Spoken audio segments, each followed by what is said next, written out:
اهلا بيكم. ارجع اقول لكم تاني انه في حاجات في الطب كتيره قوي لم يقدرها الانسان والشعب العربي بشكل جيد. من ضمنها الشخير.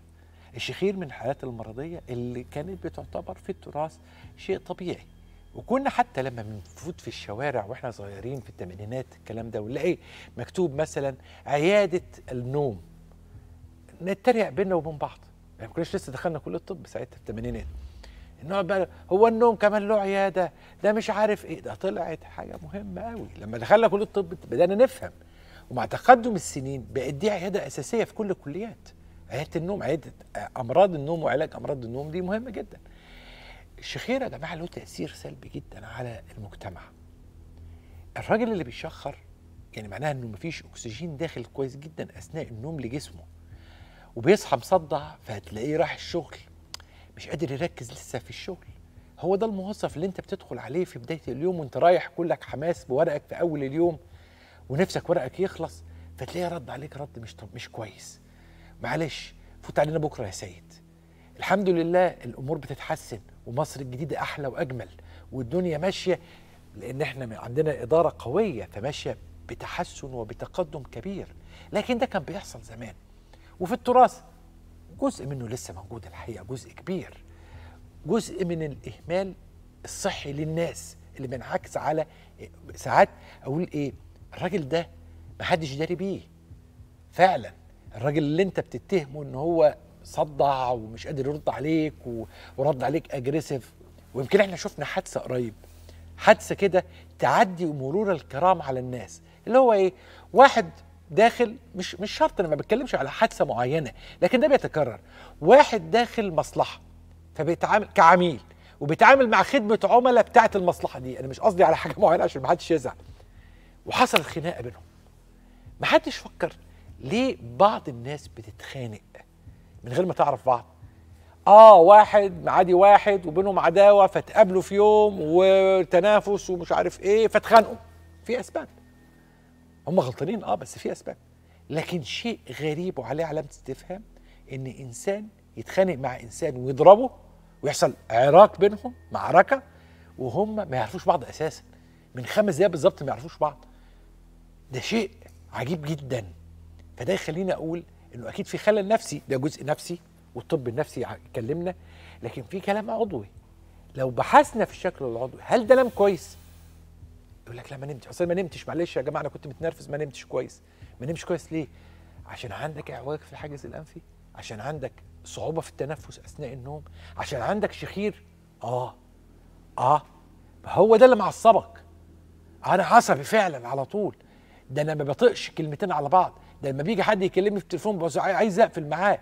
قد يكون نفسي وقد يكون نفسي وعضوي، ما تستهونوش بالعضويه في الموضوع، العضوي يعني في الموضوع، لانه هو ممكن يكون سبب مهم جدا جدا جدا جدا للفيديوهات العنيفه اللي احنا بنشوفها في العالم كله. ما بتكلمش على مصر بس، مصر على فكره من اقل حاجات العنف في العالم، ده بره في اوروبا وامريكا في حاجات عنف خطيره جدا، اللي هو بقى واحد ماشي بالسكينه عمال يعور في البني ادمين. انتوا بتقولي ما في، لا ده دي حادثه بيبقى معروف، لكن السفاح اللي بيقتل 70 وبيقتل 60 ده موجود في الجينات الخارجيه. الحمد لله ما عندناش الجين ده موجود في مصر.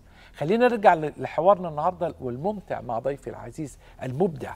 ضيفي هو الاستاذ دكتور هشام ابراهيم، استشاري الانف والاذن والحنجره، صاحب دكتوراه الانف والاذن والحنجره والعلاج بالليزر من كليه طب جامعه القاهره وزماله الجمعيه العالميه والاوروبيه للشخير والشخير وامراض النوم، والاستاذ الزائر بمستشفى رؤية الكير. اهلا بيك يا دكتور هشام ومنورني. اهلا يا دكتور ايمن بيك.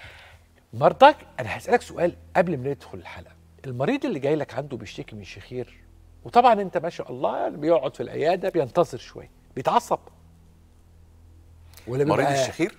طبعا بيتعصب. طبعا اللي هو الويتنج قاعد بقاله شويه عبال ما يدخل معاه دوره. هو اساسا من غير اي حاجه متعصب، هو اساسا مخنوق، هو اساسا ما يعرفش ياخد نفسه، مش طايق نفسه.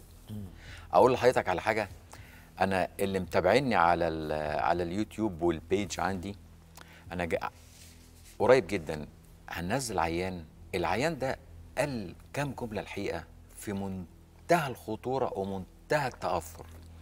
قال جملتين بعد ما عملت له العمليه وبفك له الدعامه، بصيت لقيته بيعيط.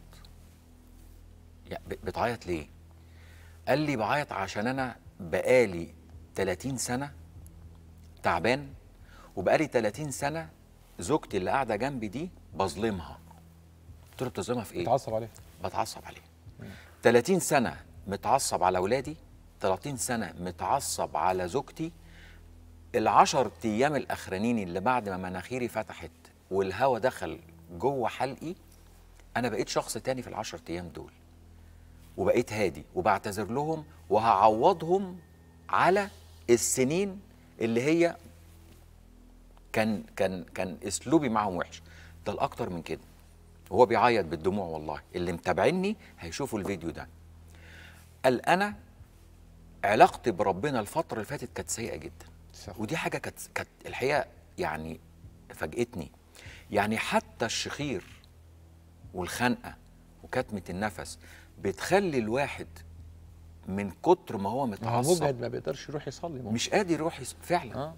قال لي انا هرجع اصلي تاني، هرجع انتظم تاني، هصلح الجمله. ملوش بقى مبرر طبعا، بس ملوش يعني مبرر.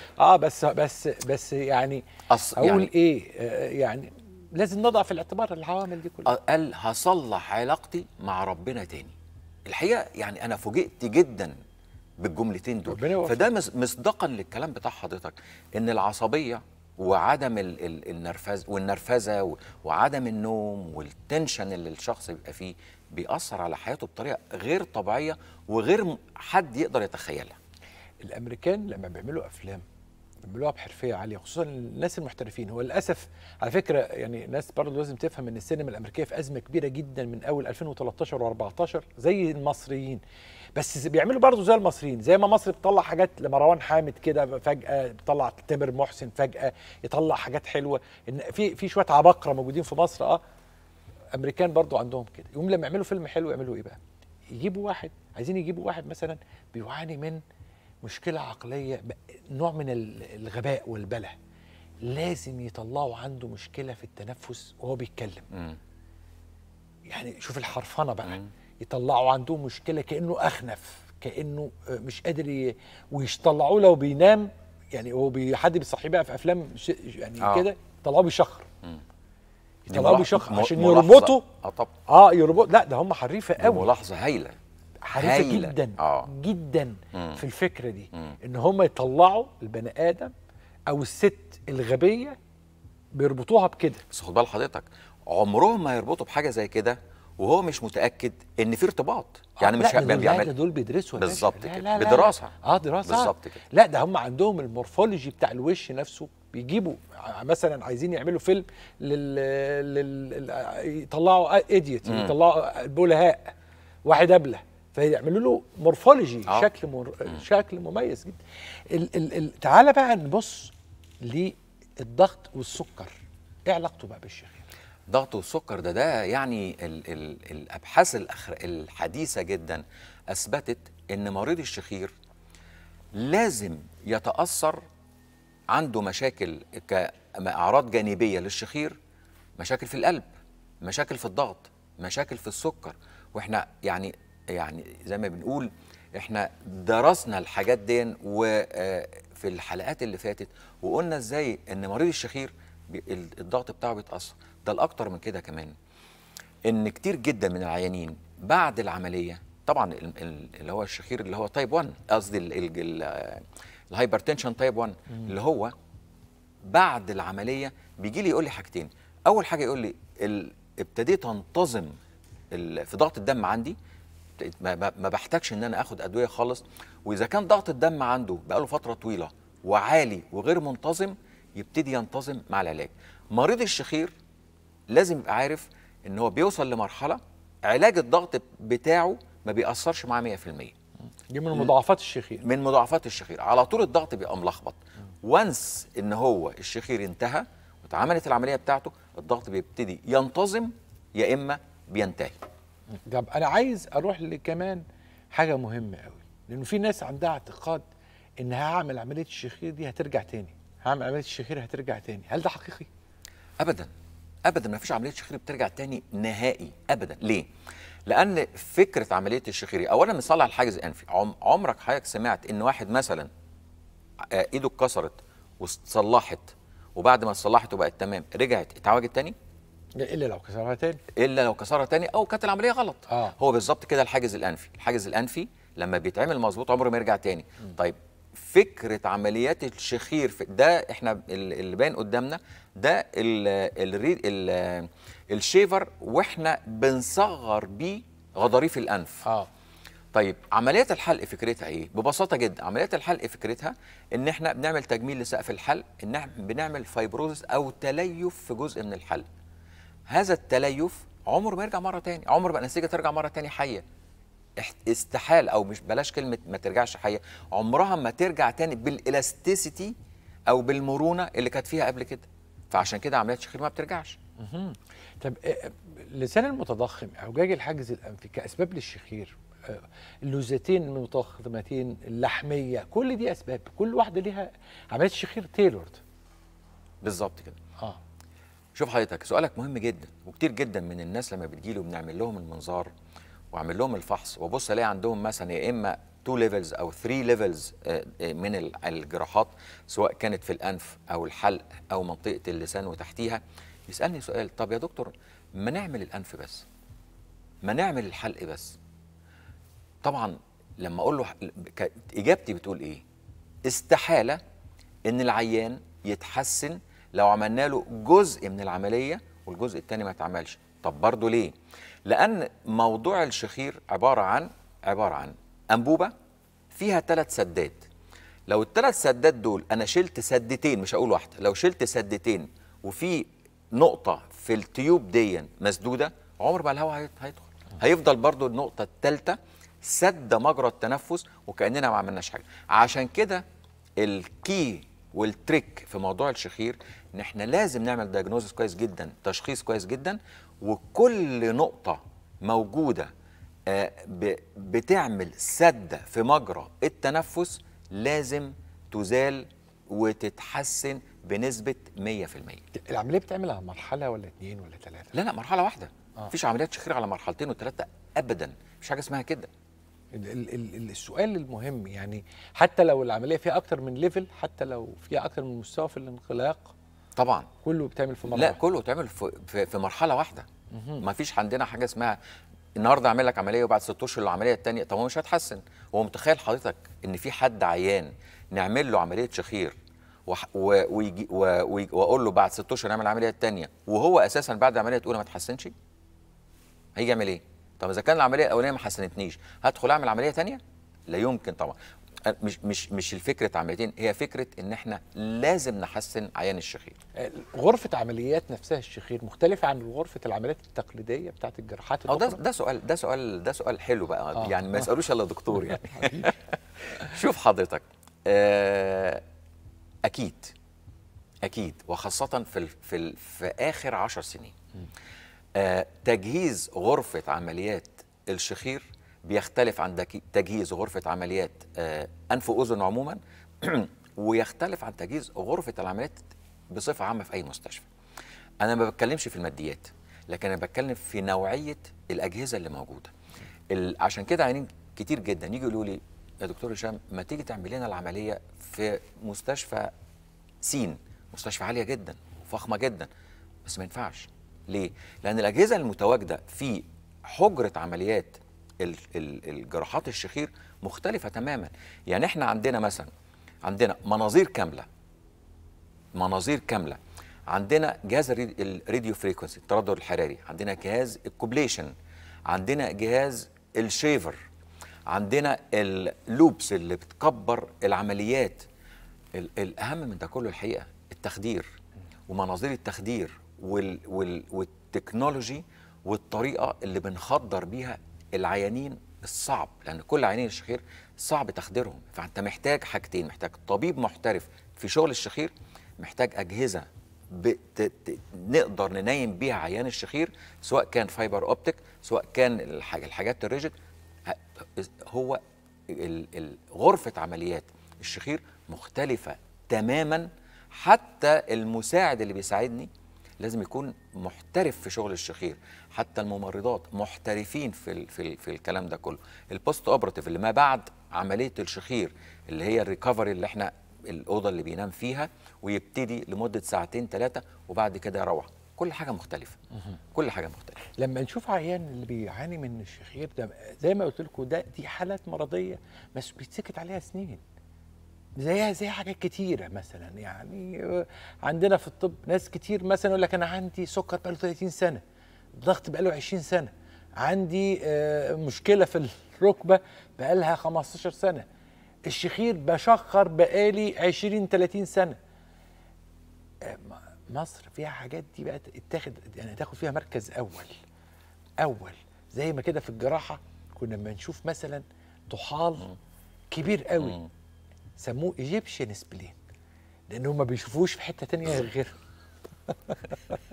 انه الطحال يبقى كبير قوي، الناس ساكته عليه. كبد مندوزه دي ما كانت شافش في اي حته تانية، الناس ساكته على الفاريكو، يعني على حاله معينه لغايه لما زادت. الصبر على الاشياء مش في الحاله الطبيه يا جماعه، دي مش مكرمه، ده تصرف خاطئ لازم يتغير. طب نسمع كلام الناس ونشوف تعبيراتهم خصوصا بعد فتره طويله بتكون ازاي. هشام محمد رشاد، سن 64 سنه. كنت بعاني من انسداد في الانف بطريقه فظيعه، يعني كنت من فتره طويله حوالي 3 4 5 سنين كده كنت بشتكي من انسداد شويه في الانف، وبعدين زادت من سنتين كده اكتر، فحصل انسداد خالص بقى، فبقيت بتنفس من الفم بس. وبعدين رحت لكام دكتور، يعني كل دكتور كان ليه تشخيص معين. يعني كنت عايز اعمل عمليه، فقالوا لي لا مش هتنفع العمليه عشان السن كان كبير 64 سنه. هنا السن هل هو عائق امام هذه النوعيه من الجراحات؟ الحاجه الثانيه طبعا سؤال مهم قوي، هل الكوبليشن راديو فريكونسي الناس بتعتبره او فاهمين ان هو نوع من الجراحه، ولا لسه بيعتقدوا ان ده شيء غير الجراحه؟ سؤالين في منتهى الاهميه.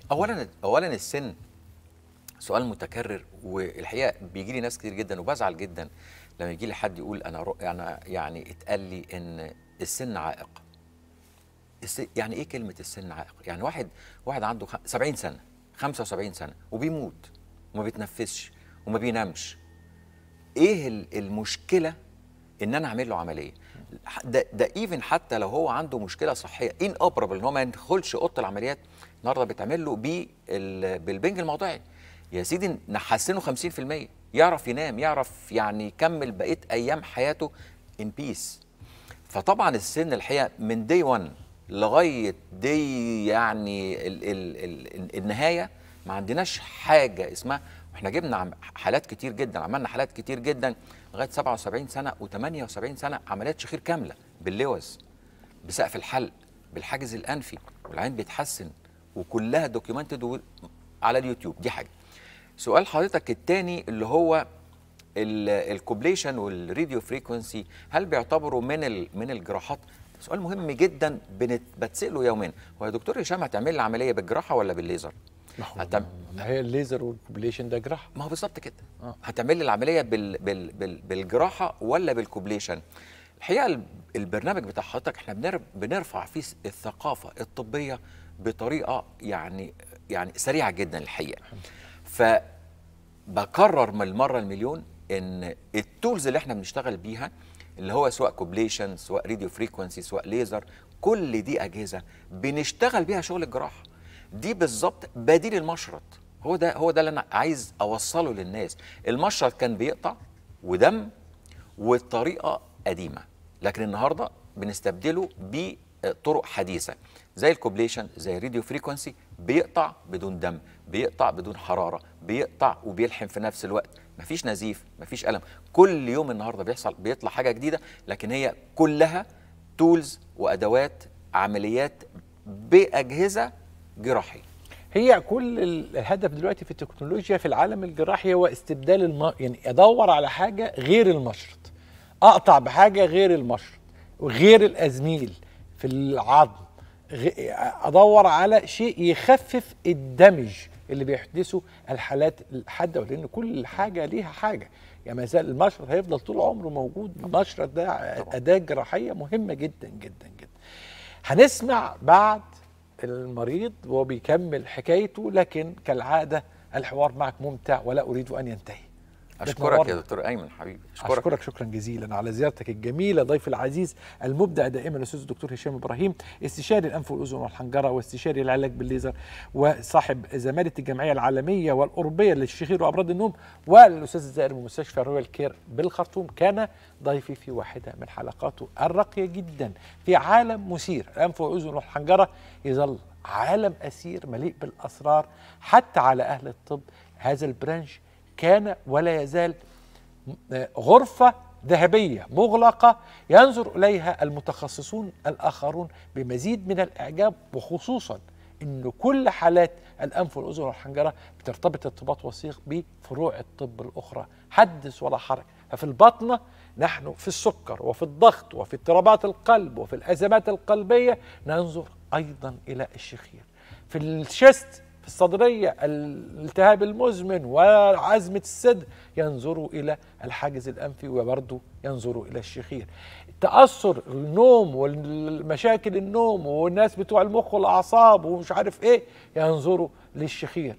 الأنف والأذن ما أجمل هذا البرانش وما أكثر أصحابه حظا. خليكم دايما مع الدكتور. العملية ما خدتش يعني أكتر من ساعة و10 دقايق بس. حسيت بتحسن بعد ما شال الفتيل، وبعد اسبوع بالظبط كده 10 ايام بالكتير شال الدعامات. بصراحه استريحت نفسيا، مش لاي اهداف تانية. بصراحه انا استريحت نفسيا، حتى كان كتمه القلب نفسها مع الانسداد كانت عامله لي مشاكل جامده.